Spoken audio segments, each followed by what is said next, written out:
Hey guys, it's Chris You're here back from C&H Technology again for another informative service and review video.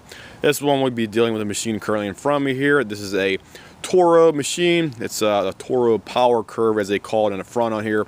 This is a model number CCR2000E right there with a 4.5 horsepower engine on here. And the reason I was making this video was because we don't see too many of these over here for one reason, and that was the primary reason.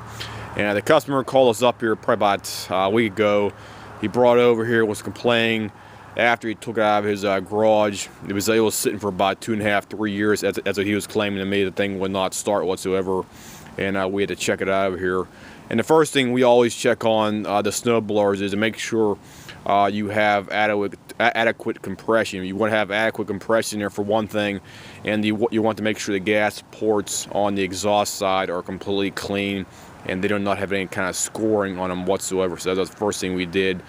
He had about 145 psi compression, and the piston cylinder looked clean. Didn't have any vertical scratches whatsoever on, so it was in general good shape internally right there for that. This one, I'll give you a shot of the actual chute assembly right here for that. It has the older style wave design right here for that. These pedals are replaceable on here, so if you have this machine, you can order new pedals in from the manufacturers and replace them if you want to do that to keep the machine throwing the snow at the distance it should have been doing it from the time you actually bought it. So you can replace the pedals and put new ones on here for that. I did find a good way of actually installing them properly on here. We had one of these machines over here about 3 years ago. Whenever we actually got the pedals, I think it was in like December of 2014 or 2015. I can't remember exactly what it was, but the pedals were actually like stone hard on it, and these things are hard rubber.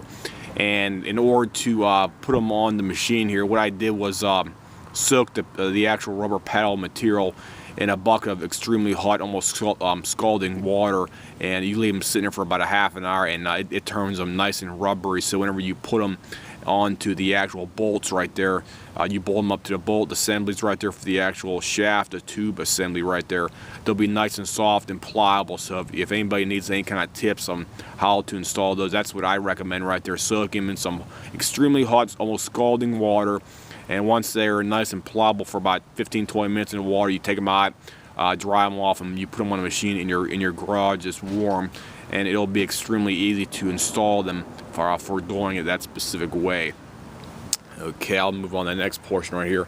This one has a Toro, so we want to call two-stroke engine on here. This is actually a Japanese sourced engine on here specifically, and these things require a 50-to-1 mixture ratio for the actual fuel right there. So you got a 50-to-1 on the top of that cap. So you definitely know what kind of fuel you have to put in there specifically. So here's the back side from the actual engine from the user's specific shot right here. You have all your controls right down there. You get your black panel, you get your ignition, you get your primer, your starter, and your electric starter if you have an optional unit for that as well too on there, which this one does have on there for that. And in order to start these things up, you got your choke lever right down here on top of the carburetor. It's actually it's actually a part of the actual frame assembly right down here. This thing hangs down, and you have to bolt it on whenever you want to test function the machine after you get done doing any kind of internal repairs to the engine or the carburetor or anything else on the machine right here. This guy needed the following work done to it specifically. He needed the tank needed to be cleaned out. He had gasoline, it looked like tar in the actual tank right there. We had to clean it out multiple times. I'd say about 3 or 4 times, putting new gas in there, swishing around. I even put some BG44K in there, about a quarter of a can, and just let it sit for a couple days in there, swishing around, and it got pretty clean doing that. The fuel line also had to be replaced. We had to put brand new Tecumseh fuel line on this one. I also put a new Briggs & Stratton disc wash or a disc fuel filler. Sorry about that, because they recommend putting the red one on these machines right here for that.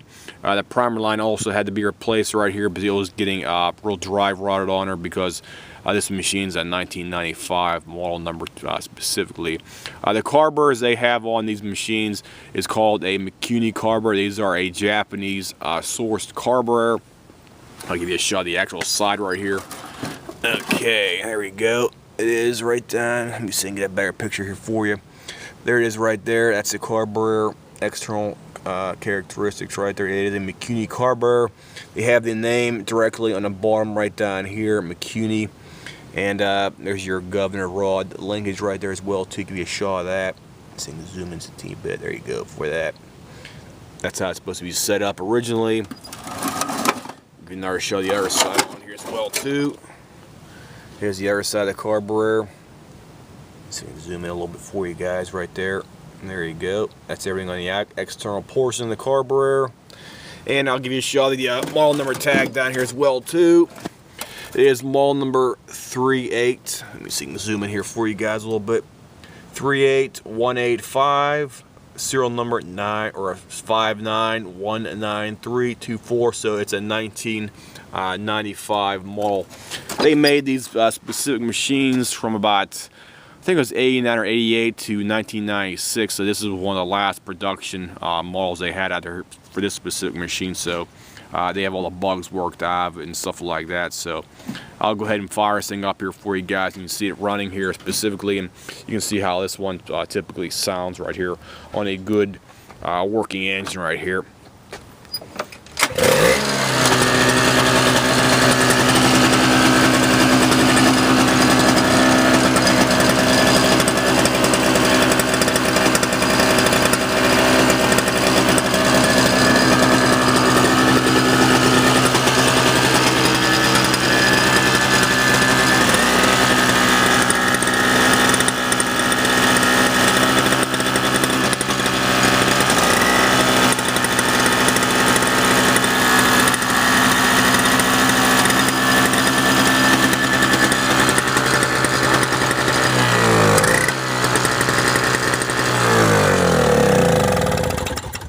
So there you go, guys. This one definitely runs great for us over here.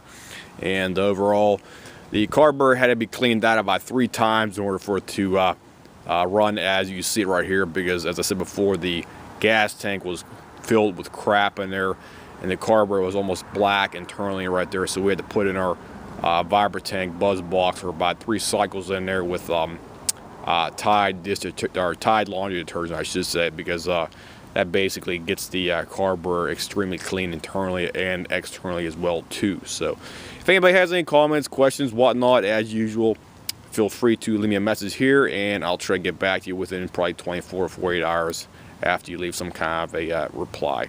I'll see you guys. Have a nice day.